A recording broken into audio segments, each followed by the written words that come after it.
دوستو، خداوند کا کلام آپ تک پہنچا ہے۔ پلیز لائک اور شیئر لازمی کیجیے۔ God bless you. دانیل تیسرا باب۔ نبوکدنضر بادشاہ نے ایک سونے کی مورت بنوائی جس کی لمبائی 60 ہاتھ اور چوڑائی 6 ہاتھ تھی، اور اسے دورہ کے میدان صوبہ بابل میں نصب کیا۔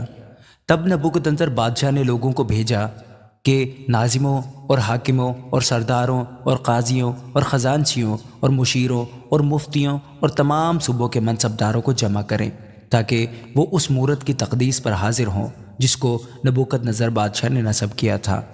تب ناظم اور حاکم اور سردار اور قاضی اور خزانچی اور مشیر اور مفتی اور صوبوں کے تمام منصبدار اس مورت کی تقدیس کے لیے جسے نبوکدنضر بادشاہ نے نصب کیا تھا جمع ہوئے، اور وہ اس مورت کے سامنے جس کو نبوکدنضر نے نصب کیا تھا کھڑے ہوئے۔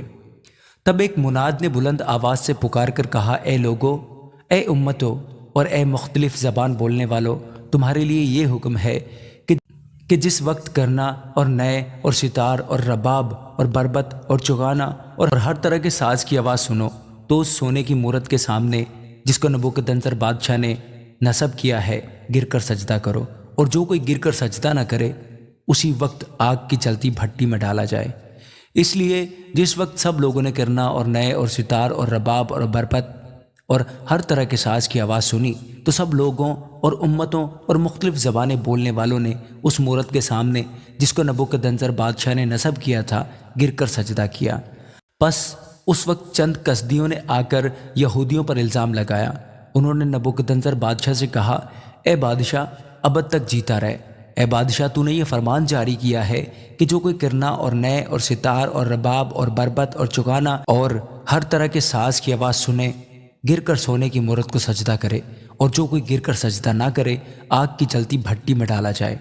اب چند یہودی ہیں جن کو تو نے بابل کے صوبہ کی کار پردازی پر معین کیا ہے، یعنی صدرک اور میثک اور ابدنجو۔ ان آدمیوں نے اے بادشاہ تیری تعظیم نہیں کی، وہ تیرے معبودوں کی عبادت نہیں کرتے اور اس سونے کی مورت کو جسے تو نے نصب کیا سجدہ نہیں کرتے۔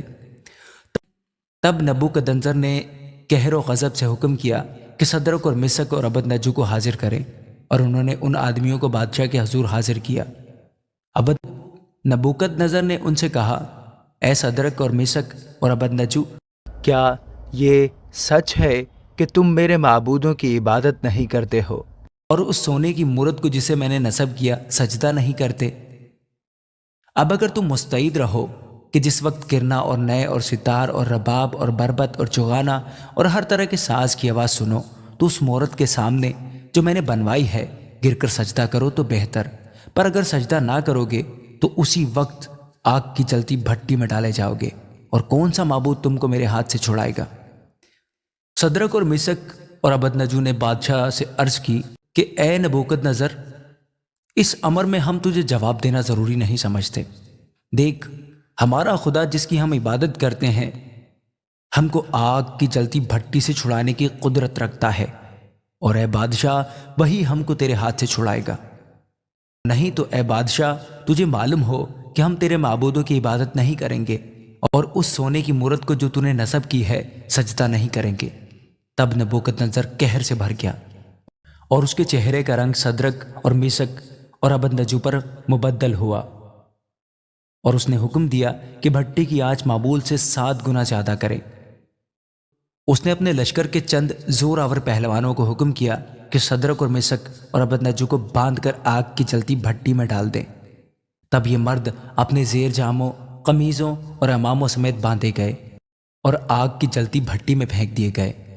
پس چونکہ بادشاہ کا حکم تاکیدی تھا اور بھٹی کی آنچ نہایت تیز تھی، اس لیے صدرک اور میثک اور ابدنجو کو اٹھانے والے آگ کے شعلوں سے ہلاک ہو گئے، اور یہ 3 مرد یعنی صدرک اور میثک اور ابدنجو بندھے ہوئے آگ کی جلتی بھٹی میں جا پڑے۔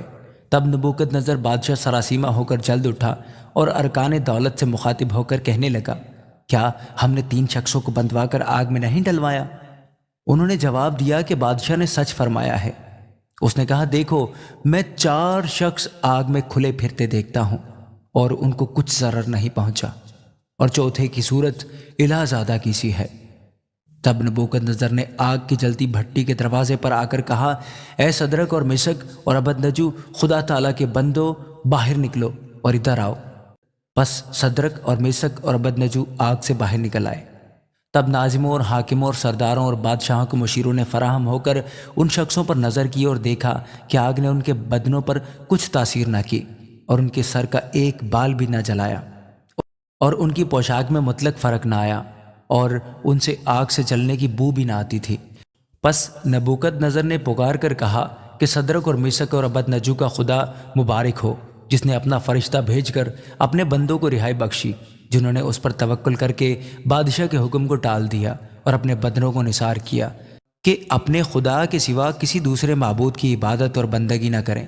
اس لیے میں یہ فرمان جاری کرتا ہوں کہ جو قوم یا امت یا اہل لغت صدرک اور مسک اور ابدنجو کے خدا کے حق میں کوئی نامناسب بات کہیں، ان کے ٹکڑے ٹکڑے کیے جائیں گے اور ان کے گھر مزبلہ ہو جائیں گے، کیونکہ کوئی دوسرا معبود نہیں جو اس طرح رہائی دے سکے۔